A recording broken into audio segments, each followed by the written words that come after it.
the Strength Beyond Struggle podcast and Ending the Silence program of the National Alliance for Mental Illness, NAMI, sponsored by Access. In every episode, we deal with difficult mental health topics, including suicide. So if you're struggling, remember, you can always get help by calling 988.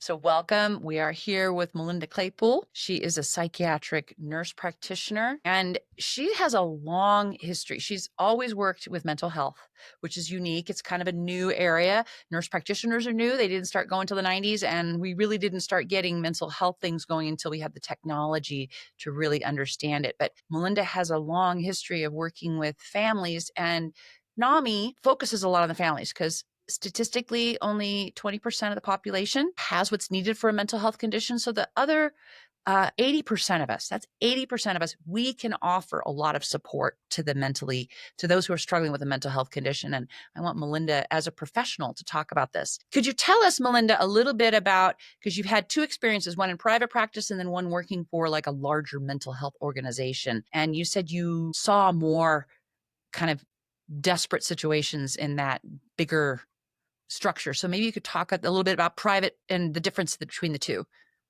So really the big difference between private practice and I'm talking the large community agencies, is insurance. The larger agencies can make money, stay in the black, with volume. So they can take Medicaid. The smaller groups or private practices can only usually afford to take private insurance or cash pay to keep their doors open. It's sad. Mental health is not a business. However, we have to operate within a business. So the big agencies, that is how they operate. They operate on volume.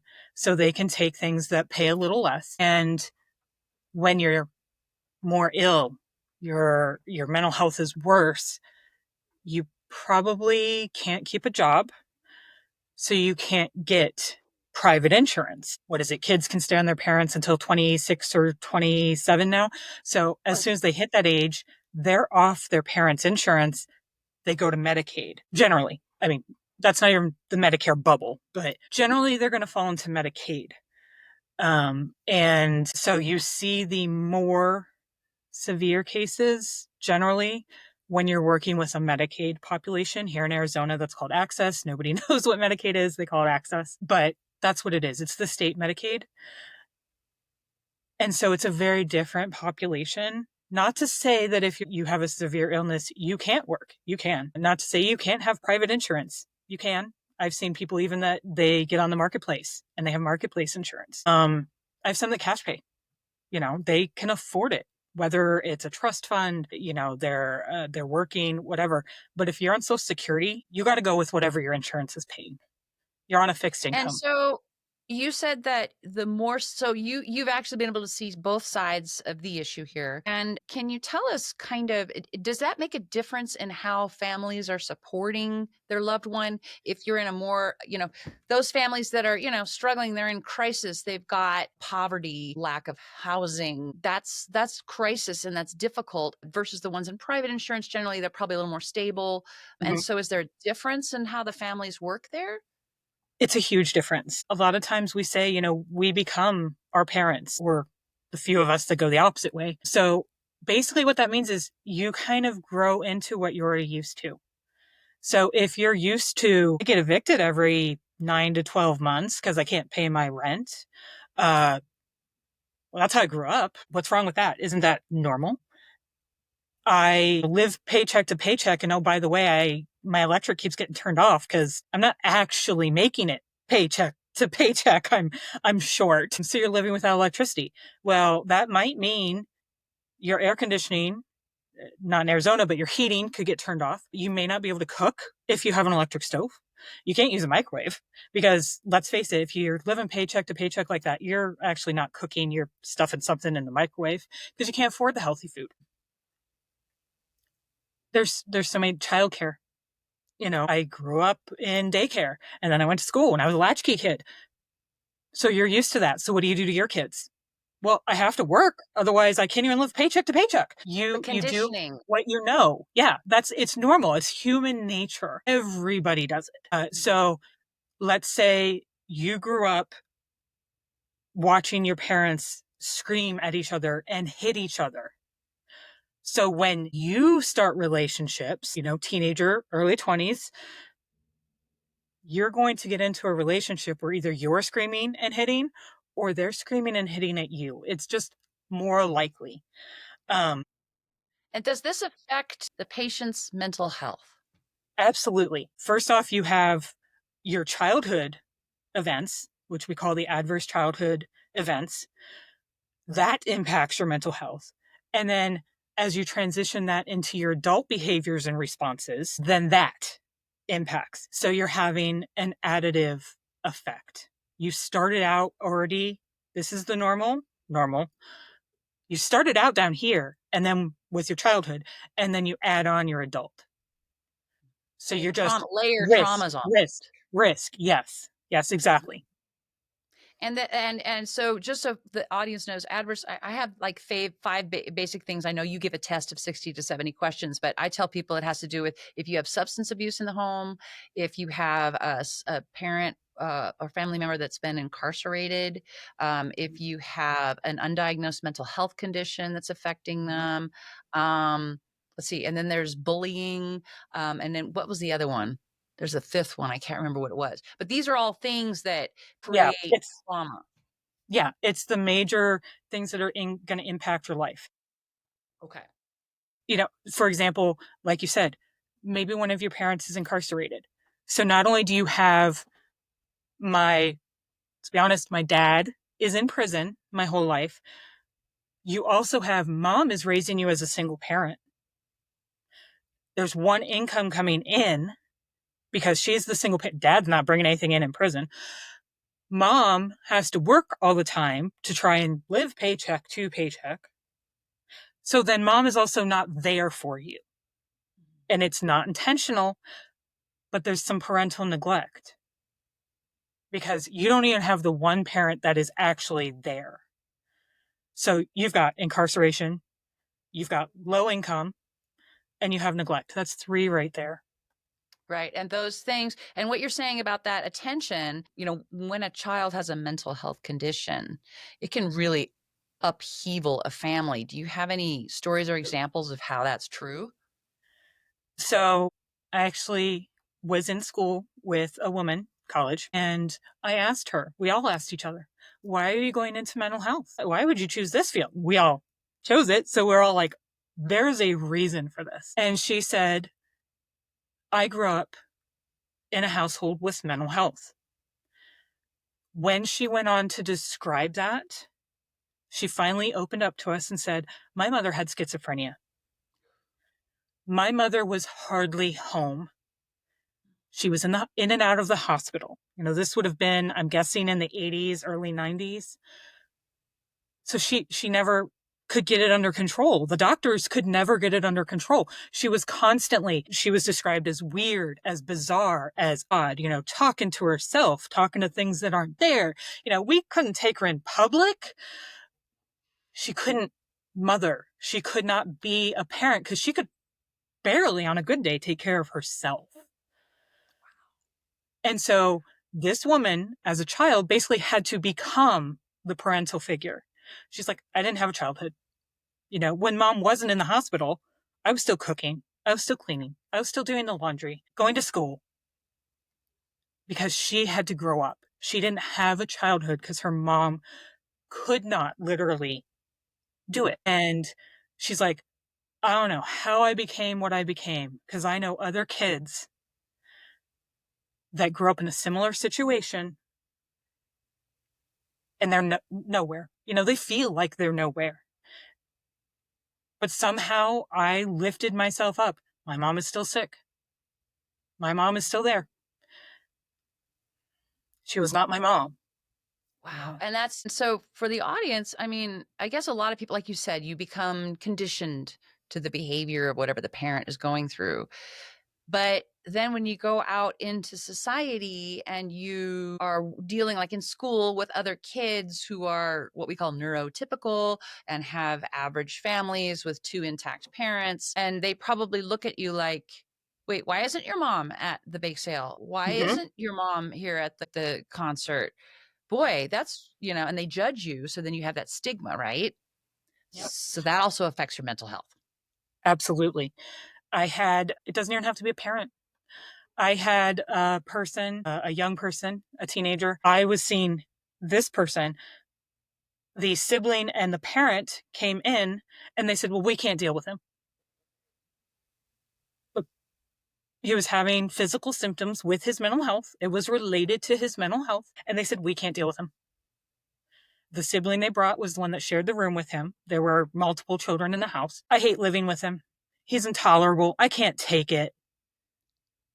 So if this is what they're doing with 3 of them in the room and a stranger, what are they doing at school? What are they doing with the friends? What are they doing with the extended family? If they're willing to say all this to a stranger that they've never met before, so you're getting bullying from probably multiple siblings. The mom was just as bad. She's like, you need to fix him. He's not broken. And that I don't know what. message, It was that horrible. And message that you could just see him like shrinking. He was like so sad. And when I talked to them alone, I'm like, are you okay? No. But they had to go home.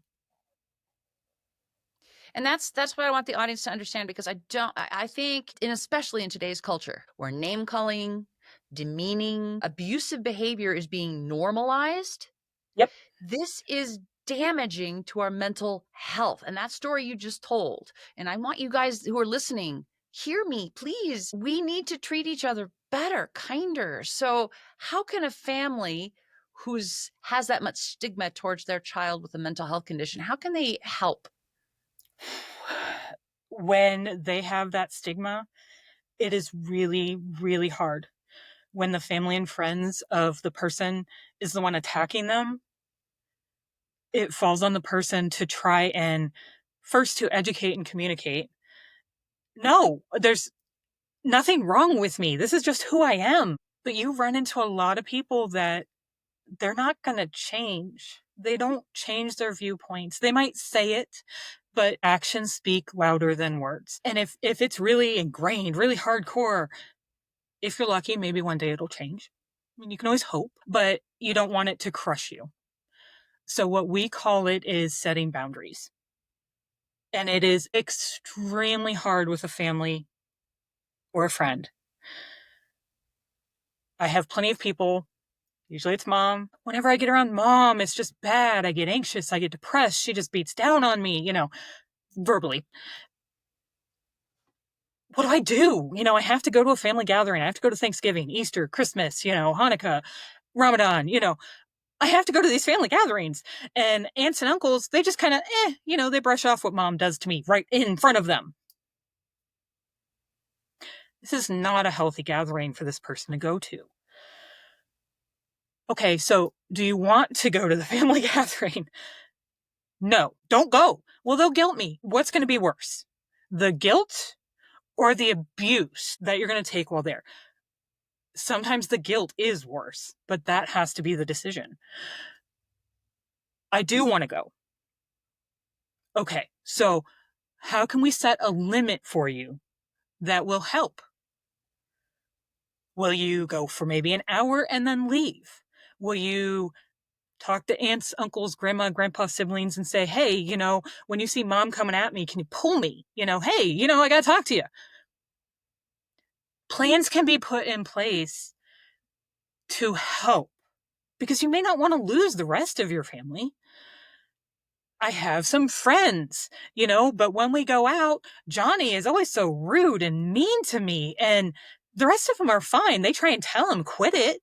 Well, can you talk to the other friends and say, hey, maybe can we get together without Johnny? Or can we get together one-on-one so that way I kind of avoid never going out one-on-one with Johnny? What limits can you set? And we call that boundaries because then it's healthy. Because you don't want to think of, oh, I'm limiting my time with mom. you're not, in the sense that you still have a connection. You have a healthier connection, because no one should have to put up with that bullying. And let's face it, sometimes it just gets abusive. But we are trained, we are conditioned to take that, to take verbal abuse and emotional abuse. It doesn't And exist.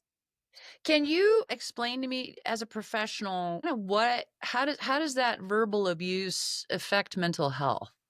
Is there a way to describe that?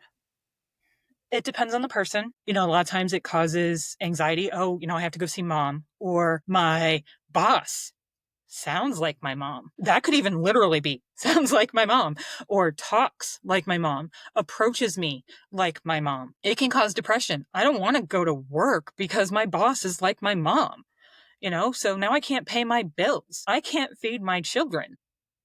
But everywhere I go, I keep having this sense of somebody that is overbearing and talks down to me like her. So it doesn't matter if I change jobs. Uh, it can What do you do cause, with that? How do you help someone with that? That's really hard. it is very hard. The best option is your support system, the people that are healthy for you. That can be friends, family, significant other. That can be coworkers. That could be a good boss. It could be support groups like NAMI. It could be a professional therapist or counselor. It could be church. I have so many people that are like, I don't do counseling, I go to church. If it's a positive support, that is all that matters. I have plenty of people that go, well, I talk to my significant other. Mom might do this, but significant other does this. That's not healthy. It's all about a healthy support system, because the healthy ones are going to be like, you're having a bad day. How can I help?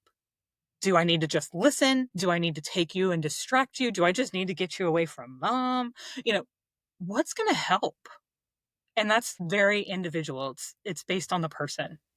But if you're conditioned, and this is the hard part, if you're conditioned that normal is abuse and you just feel terrible.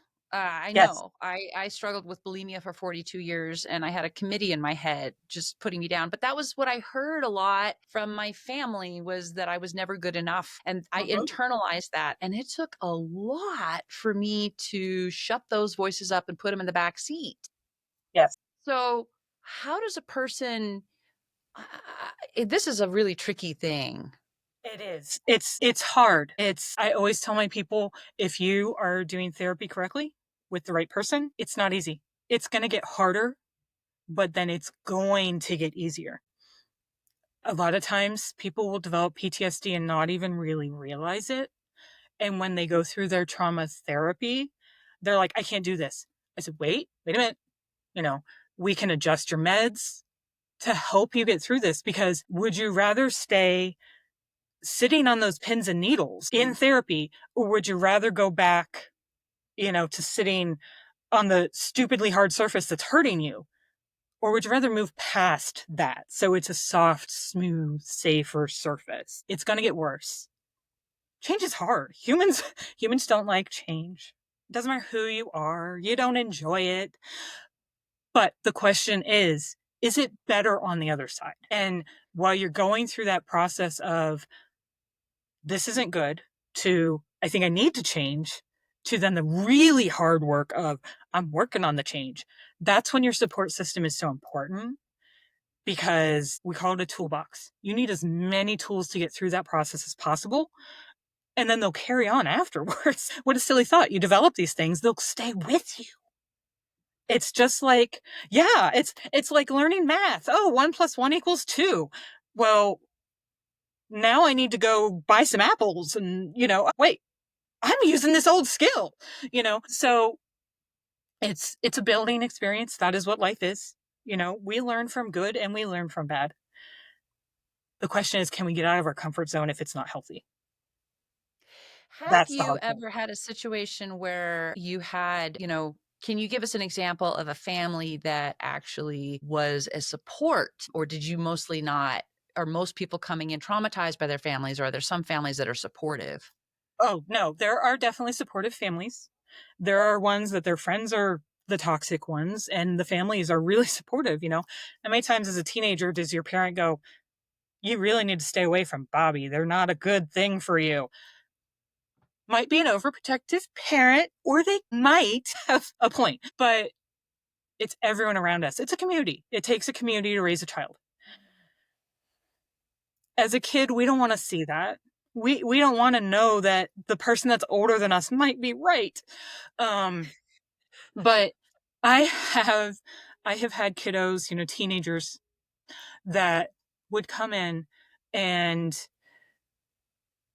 the mom, usually it's mom for some reason, bringing them in, and she was, I'm thinking of one little girl in particular. She's a young teenager, and mom comes in, says she doesn't feel good. She came to me and said, "Mom, something's not right."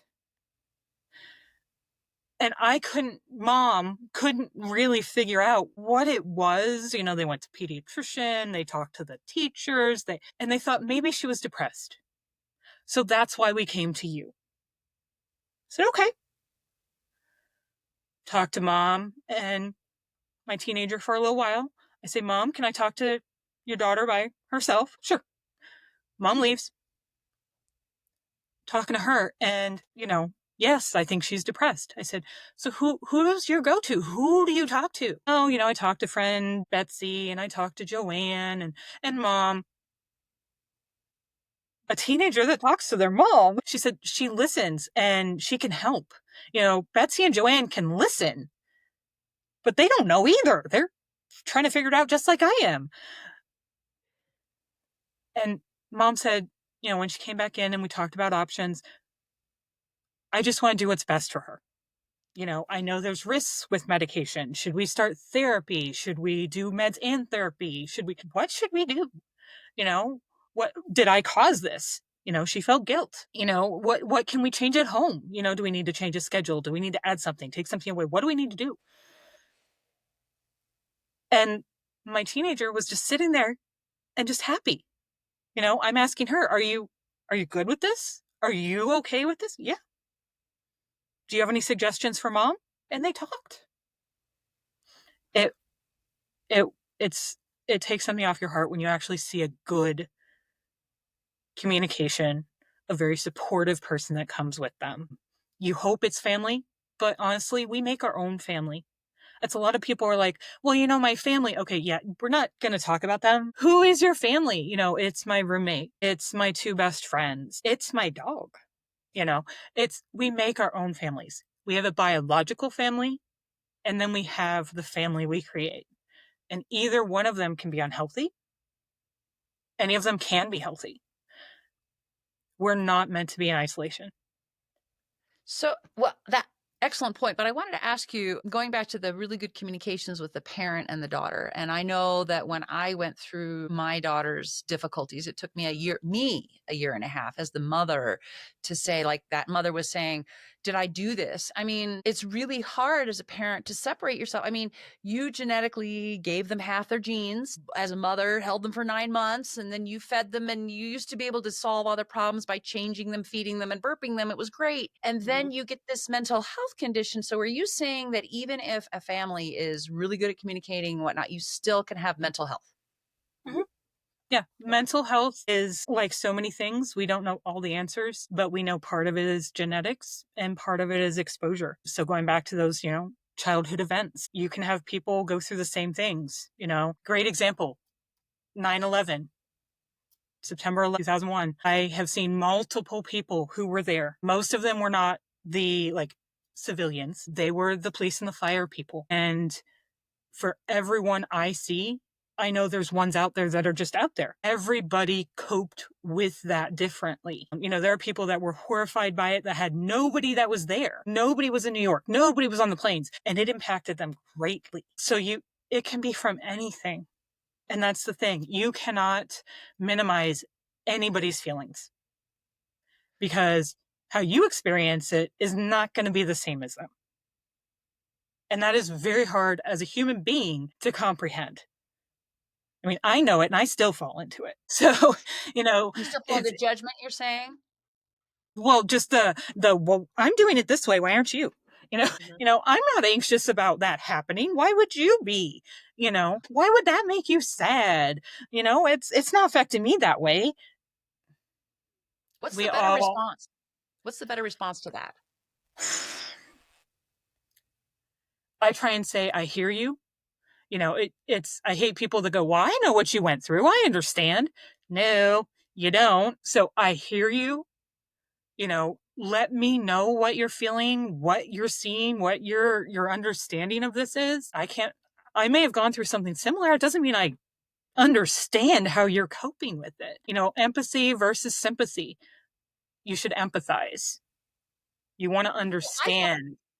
I thought that if I tell the people, well, I have a similar situation that I am empathizing, but now you've made me realize maybe I can Sometimes. go even farther. I can go even farther. Yeah. And you're right. Just Yeah. really, really say, I hear you. It sounds like things are really up. You're not, this is a difficult thing for you. Please, you tell me.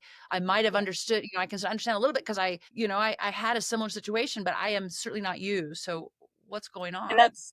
and some people are fine with, oh, well, you went through a similar thing. Let's talk about it. Let's share. Let's compare. Let's talk about it. How do we deal with this? How do we move forward? Other people, they don't want to hear it. I worked with a lot of people with substance use, drugs, and alcohol, and everyone says 12 steps, go to meetings, all this. I had plenty of people that wouldn't go to a meeting because they're like, I don't want to hear it. I don't want to hear about how they drank or shot up or how they got their drugs or how I don't want to focus on the past. I know I did that. I don't want to hear about it. A lot of people who have severe trauma, it's actually re traumatizing them to talk about it. It is not how we viewed things for a very long time.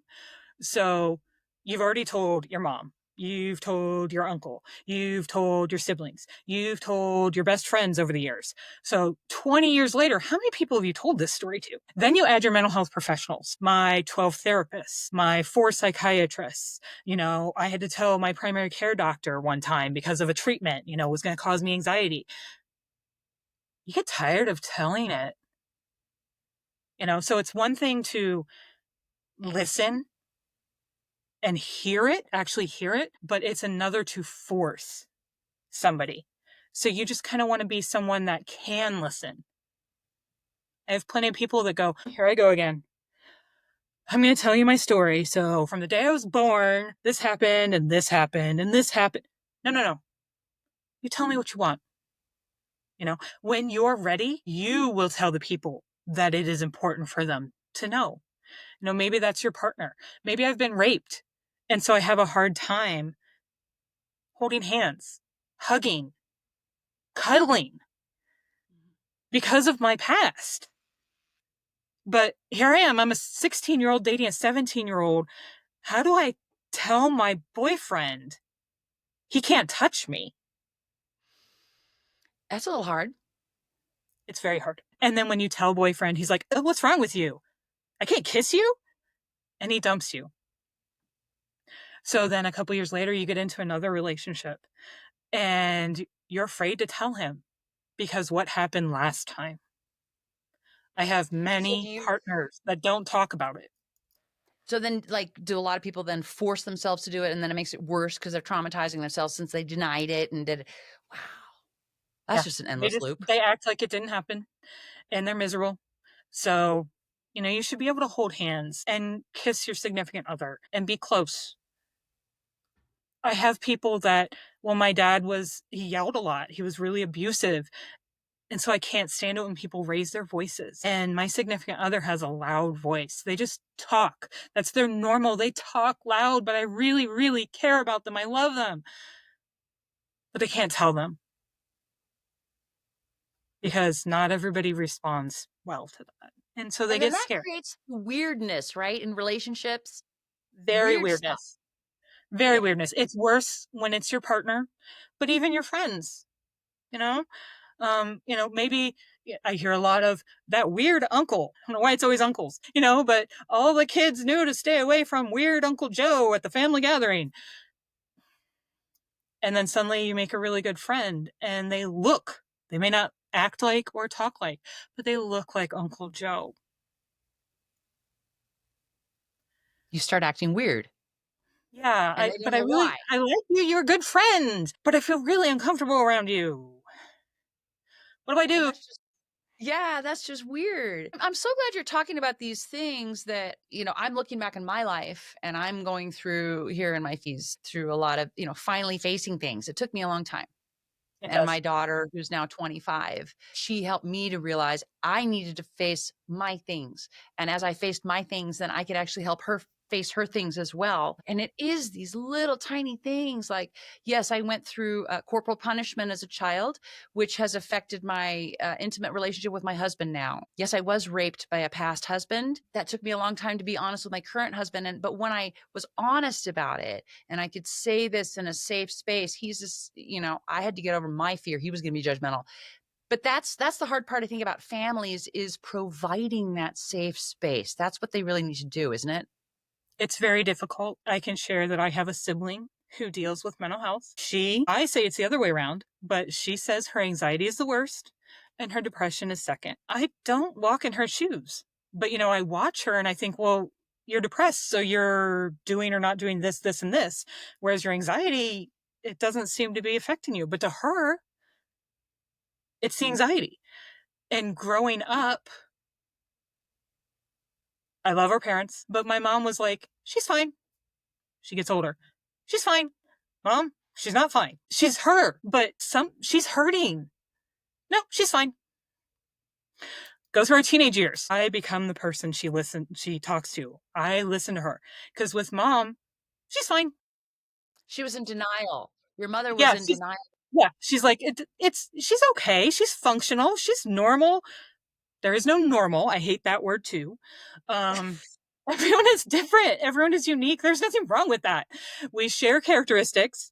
And my mom's like, there's no way she's depressed. There's no way we don't have that in the family. You do now? Do you ever wonder why she does this, X, Y, and Z? Well, it's just what she does. No, it's keep. It is, but it's hurting her. What she's doing hurts. Does depression Yes. hurt? Yeah. And it's really easy for people, both family and friends, people that see someone every day. Well, that's how they've always been. Mhm. Okay, but they're hurting inside. Have you ever asked why? You know, And so if you are, let's say you're like your family you were describing, your mother is saying everything's fine, and you're noticing it not. How did you provide that safe space for your sister when your mother wasn't giving that example to do that? I just listened and I would tell her, I'm not going to tell mom, except, you know, I'm going to push mom to help you. And my sister was okay with that. It was hard. I'm the older sister. And, I'm like, and then mom would be like, I'd go to her, she's not feeling good. Well, tell me what's going on. No, I told her I would not give you details. I am telling you she's struggling. If you want to know, you need to go talk to her. Because when my mom finally did, my sister did talk to her some. She opened up about it some to her. Unfortunately, my mother is one that just doesn't understand. She doesn't go through the same thing my sister does. So she has a limited understanding, a limited capability because she doesn't live through it. But at least then finally, over time, my mom was like, okay, she's doing this. Does that mean she's feeling this? And she started connecting the behaviors with the feelings that my sister was going through. It's not Is it perfect. also a generational thing? Like, I know my mother was, born in 1940 and grew up during It, the 60s, 70s when mental health, I mean, we barely talked about it cancer during exists. those times. Yeah, yeah. So So is it a some of it is generational thing that. as well? Yeah, my mom is a little older than you. And so she grew up with parents born in the 20s. And my mom has multiple siblings, and they were raised in the dad goes to work, mom stays home, the kids are quiet, and, it's the parents' house. So some of that did come over. I can definitely see similarities between my mom and my grandparents. Her parents. It's different though. Every generation treats things differently. It gets really complicated when you've got a different type of household. I have had grandmothers, even great grandmothers, raising the children. Yes. So you have multiple generations being raised by a generation that's 40, 50, 60 years removed. Some of these people didn't have internet. A computer didn't exist in the home, but they're raising kids nowadays that grew up with the internet, grew up with YouTube and Twitter and all these things. And they're like, what are they doing? Why would they do this? Every generation does it. I mean, I remember hearing stories of, in the 60s and 70s, the parents were like, oh, this is so evil and blah, blah, blah, blah, blah. And, music is killing our kids. And, in the 80s and 90s, it became video games. And there's always something the generation doesn't understand. And there's nothing wrong with that. But you have to have somebody that can listen. And that's where you need a variety of support, because in my sister's case, I was the listener. My mom was who she went to when she's like, okay, I need a therapist or I need a doctor. I need you to drive me. She would go to her friend when she's like, I just need to vent. I need to get this off my chest. You're not going to know what to do, but that's okay. And her friend was fine with that. So you need what you need. Some people it's the spiritual aspect. Some people it's the professional aspect. I'm not going home with you. I don't see you every day. I don't sleep in the same house as you. So I can tell you it's safe. So it can be a wide variety, and you can get it from all kinds of places. NAMI is great because they have people who have similar experiences, so they can at least have an understanding of where you're coming from. They're not going to know the exact situation. They didn't live through it, but they went through something similar. And for a lot of people, that is very powerful because they've been living in a world where they're trying to fake it. Yes, I've heard that masking and covering, and I know I did that a lot. Mm-hmm. What I'm hearing you say, and I hope the audience, and I hope this is correct understanding, you need to find whatever you decide is a family, but a place that's safe, because that is going to offer you what you need to heal. And we need each other to heal. Is that a correct understanding? Yeah. So I hear it all the time from my adults. As a kid, I didn't feel safe going home. They actually used the word. I didn't feel safe.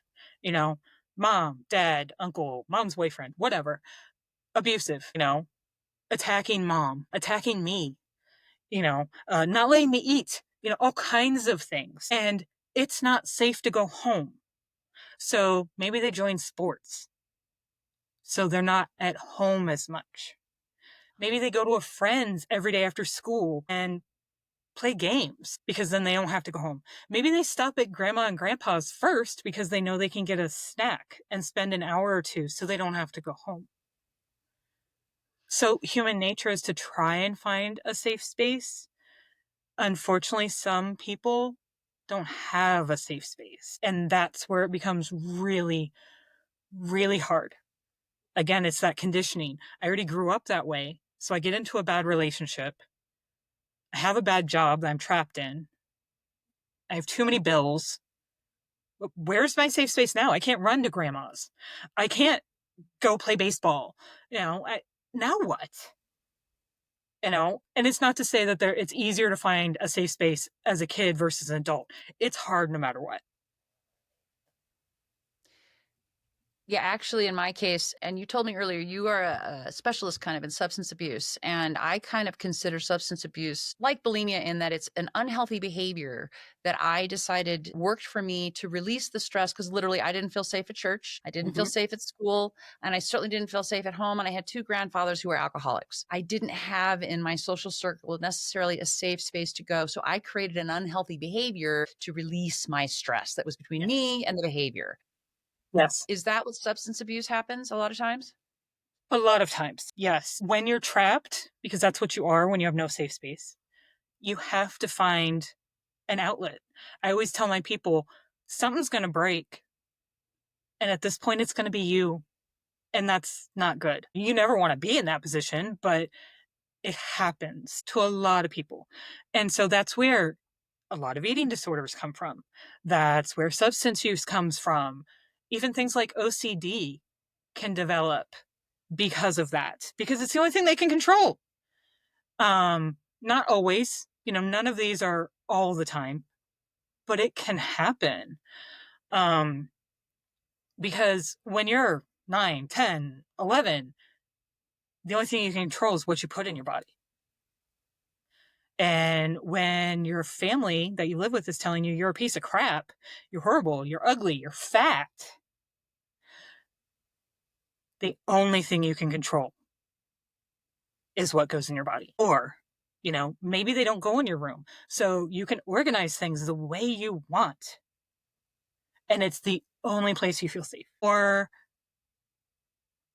I took a hit off, Johnny's marijuana, and I didn't have to think. I didn't have to feel. So they're all coping mechanisms And that's when what I they want the develop that audience way. to realize. There's a lot of shame that comes with substance abuse, but I tell people that underlying substance abuse is a mental health condition, and that's what we need to have compassion about. Generally, yeah, I'd say a very, very high percentage, it's mental health. Sometimes it's What's not, the other reason? but it's very unusual. I just So liked what it. is the Is other usually reason for substance abuse, just so the audience can understand? I just liked it. That's usually what I would hear. They're like, I grew up in a great family, great parents, loving home, no abuse, no neglect. I had a friend of mine. He's like, yeah, I had a great job. I made over 6 figures as an adult. Why were you using drugs? He lost everything because of it. He lost his job, his family. He still doesn't see his kids. I just liked it. Okay, Okay. but that's a smaller That's percentage a than most of the tiny others. percentage. It's a tiny percentage. We have a lot of people who use substance abuse because of trauma. They have PTSD, which usually goes along with depression, anxiety. Part of PTSD is you feel depressed, you feel anxious. And when you really get down to the root of it, if it's from a mental health issue, for PTSD, depression, anxiety, they say it's because I don't want to feel. I feel horrible. So at least this numbs me, because the only time you get high is the first time. That's what a lot of people don't know. You never get high again. You're either chasing that high or you're just doing it because at least I don't feel. For people who have psychosis, sometimes it quiets the voices or what you're seeing. Yeah. So there can be multiple reasons. Then you start stacking. So they hear voices, but then they got PTSD from abuse. The substances numb the feelings from the PTSD, but they make the voices worse. It's a vicious cycle. Could you explain a little bit about PTSD and why that is such a core trigger, kind of, I think, for mental health, for substance abuse, for eating disorders? What is PTSD and why is it so damaging? So PTSD is from trauma, abuse, and or neglect. Originally, it was diagnosed as shell shock. So only military personnel could have it. That was the name for PTSD back then, was shell shock, because they'd get shelled, old weapons. And we noticed it as the wars progressed, it still continued. So, World War II, into Korea, into Nam, into the Iraqi and the other Middle Eastern conflicts. Except then we started noticing there were other people who were civilians who had never been in the military, had similar symptoms. A lot of people don't like loud noises. Well, I used to be in a gang and there was a shooting. My dad used to beat my mom and would slam the door and then start hitting her. So they're triggered because we live with all of our senses. The strongest sense we actually have to trigger a memory is smell. So I'll have, for example, a female walk into a room, panic, and run out because someone in the room is wearing the same cologne that her attacker did. Wow. Yeah. So So you're like, a lot of and people, PTSD, they think it's it's because, this oh, I past saw state. something, I heard something, it's everything. Yeah. It's just all these things, sounds, sights, all of these things can just take you back to that moment of trauma. It triggers, you can have what we call flashback. So it's like you're back. The way people describe it is you're back in the event. You're reliving it moment for moment. There's nothing different. You're in that situation. Or the But you're other not thing that fully you're present. not present in the present. No, you're back in the moment. The other thing they describe it as, I'm watching a movie of it happening. So they're not in it, but they're watching it. And the same thing, it is real life. It is how it happened. They can have panic attacks and they don't even know why. They don't know what the trigger is, or they might know the trigger and they can't avoid it. People in really bad car accidents, they're like, I can't drive. Not only can I not drive, I can't get in a car. I can't be a passenger. That kind of makes it hard to get anywhere, including work. They So it can can be have that nightmares. debilitating. You're saying It it can can be be that very debilitating. debilitating. Yeah. They can have nightmares. Same thing. It's very similar to the flashback. They are reliving the thing in their sleep. They can scream, they can cry out, they can flail, like if it's a fight that their trauma was, they can flail to try and defend themselves. They can hit their partners. They wake up, they're anxious because they just relived it again. They're tired because they didn't sleep very well. And their brain actually didn't rest during that nightmare. It was active. So what sleep they got wasn't restful. Holy, And and those then are a just lot the of times. common things. There's so many things with PTSD. Okay, so because I know that that's what I dealt with. I had, again, corporal punishment, and the way my father screamed and yelled while he did it, I would go into a freeze when I was in relationships. And that's why it brought me into abuse, because I would just freeze, not be present while they were abusing me or yelling at me. And that put me in a dangerous space where ultimately I Mhm. was physically threatened. Yeah, it puts you at risk for going through more abuse. Exactly. And just layers upon layers, numerous. It wasn't, it took me a long time. And that's the thing. Like, I guess anytime that you want to stop, and even if your family is the one that did it, or you're now in relationships where it's doing it, I finally found someone when I was threatened physically in a relationship. I went, that's a line I don't want to cross, even though I tolerated so much up to that line.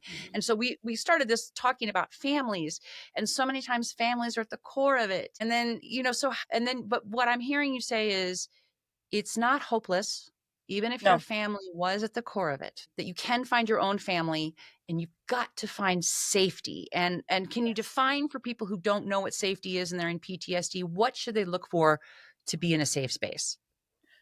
that can be really tricky because some people they lived in chaos. They grew up in chaos. And then, like you said, you kept getting into these relationships that were kind of similar. And so you're still used to the chaos. Chaos is not stable.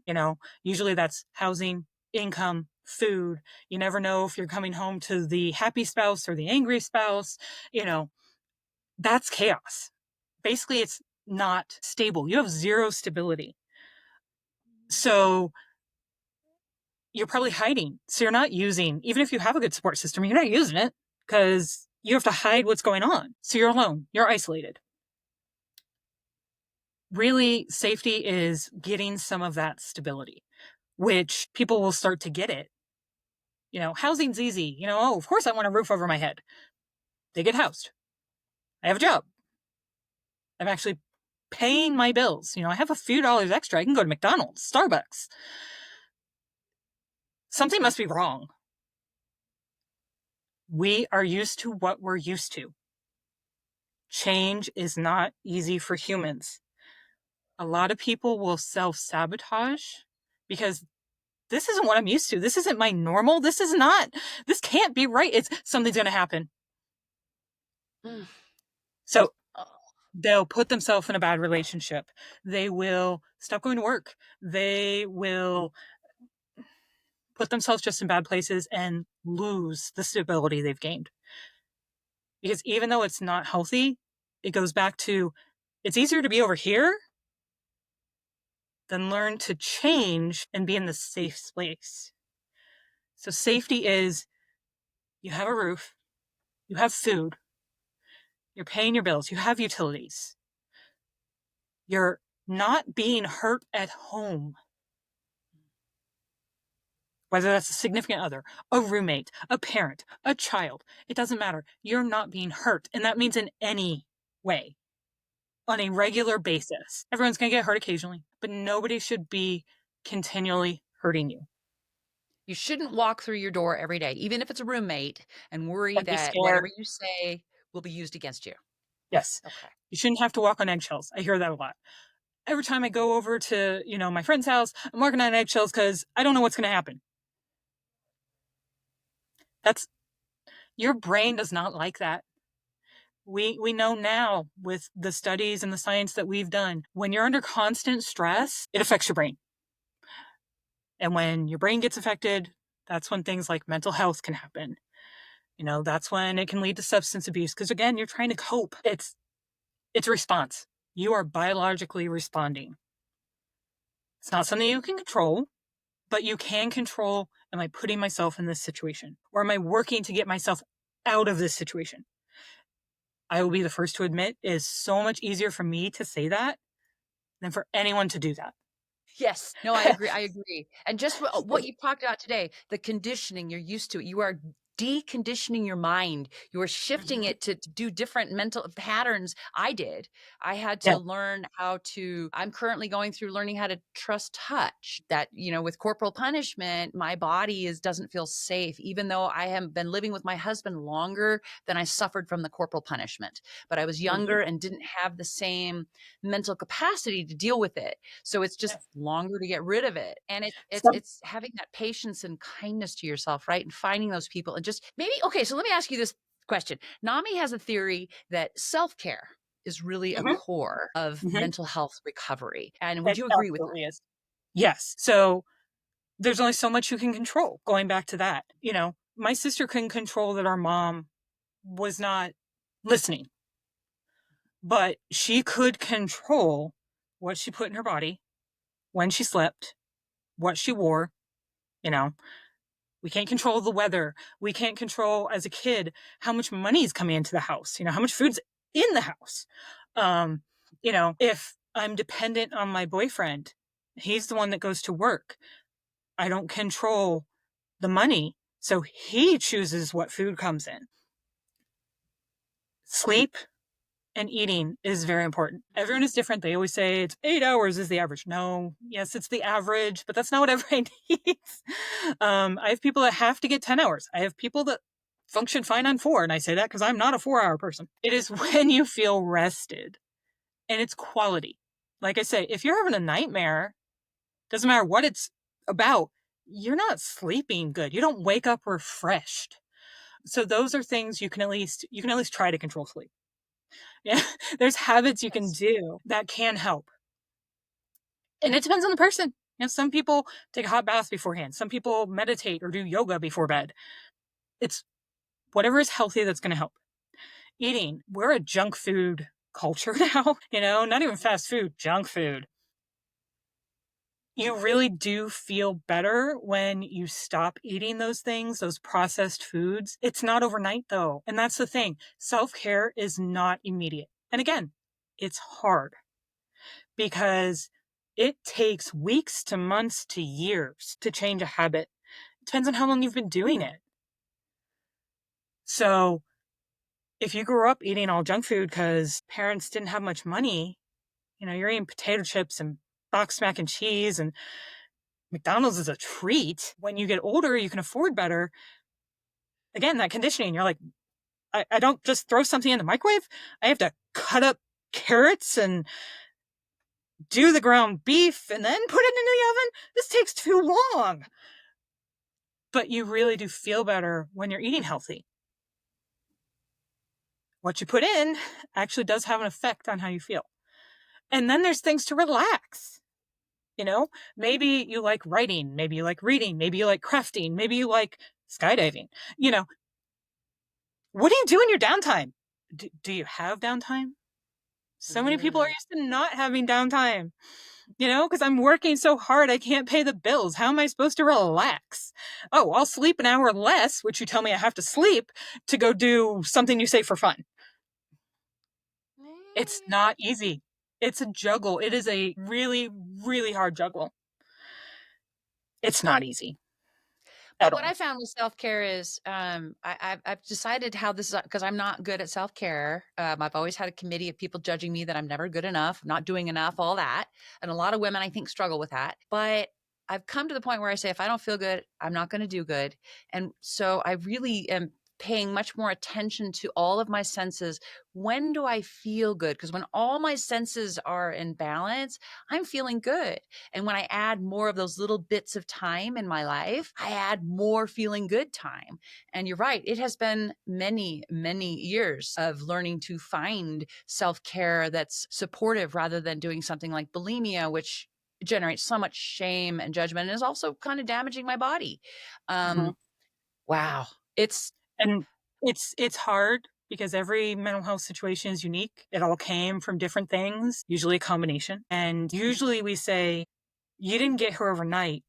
Unfortunately, it's not going to get fixed overnight. The difference is with trauma because trauma could have just been one event, half an hour of your life, and it's impacted you now the rest of your life. But still, you're not going to get over it in an hour. If this has affected you, it's going to take work. And it's devastating when it's genetic, it ran in the family, or, someone assaulted me. I didn't have any control over that. There's a lot of guilt and a lot of blame, self blame. It's not your fault. Just like you said, as a parent, how do you not blame yourself? Yes, obviously, people in your life can cause trauma, and you may still have them in your life. You may choose to have them in your life. Neither one of you can blame. It's, forgive but don't forget. You learn from the experience. You have to, or you're going to stay in the same place. I wish everyone could have a therapist like you. I love your perspective. I love your empathy. I love your understanding and your ability to listen. You were given a gift. Thank you so much for using it. And I hope that the families or anyone listening today, because NAMI is mostly about, most of our support group are for families. And I got to Mhm. tell everyone out there, I took a NAMI family to family class. I had been dealing with my daughter's bipolar and ADHD for 10 years. And I learned more in that class about how to support her because as a family member, I take very seriously that when they're not in their right mind, I must be in mine, which means I need to get over my stuff. And I'm Mhm. sure you'd agree. I've had people that go through that class, they love it. And yes, when you've got two people who are falling apart at the same time, it's really hard. It happens, but yeah, the reason you go to your support system is you need support. So, when you're actively seeking them out, your rock better be there rather than falling apart itself. Yeah, it does make it Right. hard. Right. And that's why, again, I've liked the NAMI support groups too. There's been times when I've had to come in. I don't use it all the time, but coming in and learning from other people has been incredibly eye-opening to me. And so what I'm hearing you say is, yes, the family can be the problem, but yes, the family can be the solution. And yes, you can decide how you want your family to be in your life and whatever you decide is okay. Yes. Yes. Absolutely. Thank you. Thank you. I just so appreciate what you had to say today. And it has been such a pleasure. And I really believe that some people, hopefully families, will find a little hope. There is hope. Sometimes it's hard to see, but there is hope. And that's when you're not feeling good, that's what you give up on. But that's when your family has to come in and help you with that. Exactly. So thank you again. And it's been a pleasure. Thank you. As a psychiatric nurse practitioner, Melinda has spent years helping people sort through complex mental health problems such as depression, bipolar, anxiety, psychosis, and drug addiction. And thought one thing came out clear. Family support matters. And that's not a surprise. In fact, the National Alliance for Mental Illness was founded to support families. NAMI runs support groups and classes for both people struggling with mental health and their friends, family, and loved ones. Now, some family support seems obvious. Things like shelter, food, and education are a no brainer. Providing a safe place to work out problems should be a minimum. But some fascinating recent studies suggest supportive families provide a deep source of strength to people in crisis, and we have a great need of that support. with all the challenges we're facing. The Federal Centers for Disease Control reports that 4 out of 5 kids younger than 5 show every indication of flourishing. They are affectionate and tender with parents, bounce back when things don't go their way, and show curiosity when exposed to new things. And they laugh a lot. But adolescenthood has become much more difficult for kids 17. 10% have been diagnosed with anxiety, 7% with behavioral disorders, 4% have depression, and a lot more report feeling anxious or depressed without a formal diagnosis. Only half have discussed their mental health issues with a therapist or doctor. Many have suffered adverse childhood experiences like divorce, bullying, and neglect that increase their risk for problems. Fortunately, 64% say they receive parent support a lot of the time. Still, that leaves a third of all kids who feel like they can't count on support from parents and friends, and that's a serious problem. Consider a 2023 study in the journal Mindfulness. The study confirmed the conclusions of many other studies. Strong family support for people with a mental health condition reduces the severity of symptoms, improves social functioning, speeds recovery, reduces relapse, and it makes people feel better, hopeful, positive, and optimistic. But how? What's the most important thing that family support offers? Well, in this study, it was self-compassion. It's upsetting that some families shame, blame, or abandon family members who struggle. Not most, but when that happens, problems get much worse. And that's mostly because people learn to have compassion for themselves when family members show understanding and acceptance for them. Multiple studies have linked self-compassion to less severe mental health problems, higher social functioning, better success at work, more positive experiences, and a better quality of life. That's amazing when you think about it. Just having compassion for yourself, which you learn from your loved ones, makes a huge difference. And that suggests the shame we so often feel when we're different and struggling is a big part of the problem. Fortunately, in the study reported in Mindfulness, only 18% had low family support. Another 37% had moderate family support, and 45% had high family support. That's encouraging to see a lot of families are providing loving and crucial support, despite the uncertainty, heartbreak, and fear that so often comes with a mental health diagnosis. That's what we find in the NAMI support groups, designed to help people walk through the storm and come out the other side with a plan. We urge you to find a link to the NAMI chapter near you on our website, strengthbeyondstruggle.org. And you can look at the research notes attached to this episode on how families can help their loved ones. Mind you, it's not just families. The support of friends, coworkers, community groups, and others can also help people who suffer learn compassion. So let's do it together and end the silence.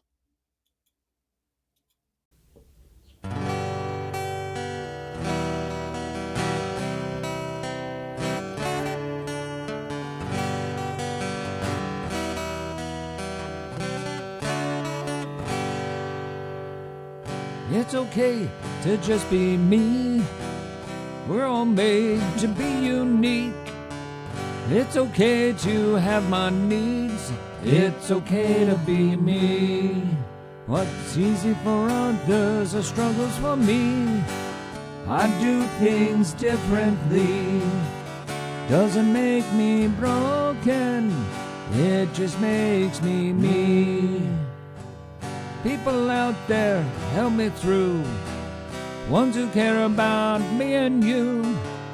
Through my struggles I find my strength. Feels so good to be me. What's easy for others are struggles for me. I do things differently. Doesn't make me broken. It just makes me me. People helping me to get through have their own struggles too. Even though they have their strength, they are human like me.